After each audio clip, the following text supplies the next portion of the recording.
So in these problems, we're going to use distributive property and other basic algebraic ideas to solve for the variable.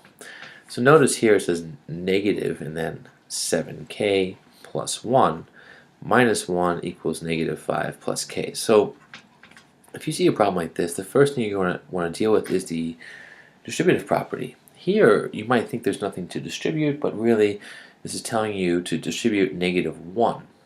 In other words, multiply each term by negative 1 or just flip the value. So negative 1 times 7k, that's negative 7k.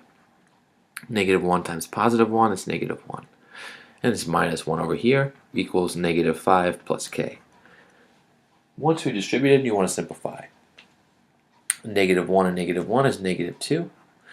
Nothing else to simplify across the board, and we can now solve. Here, you want to make your coefficient positive when you can. So here is a negative 7k. I could subtract k from both sides, but if I add 7k, that gets rid of the negative coefficient. So that's a nice move to make. These balance out. And now what happens? Well, here we have negative 2 equals negative 5. K plus 7k is 8k.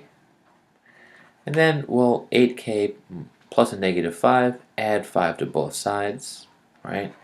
This cancels out. You get 3 equals 8k, and then divide both sides by 8.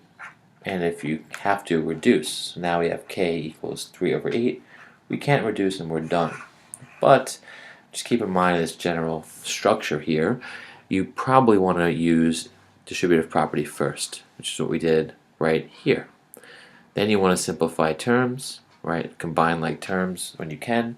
Then either add or subtract the variable terms or the number terms in any order there to make your life as easy as possible. So if you have a large negative term, add it. If you can, always subtract a smaller term from a larger term. Do all the things you can to keep everything positive and thus avoid having some annoying step at the end. We have to reverse all the signs. Alright, thanks.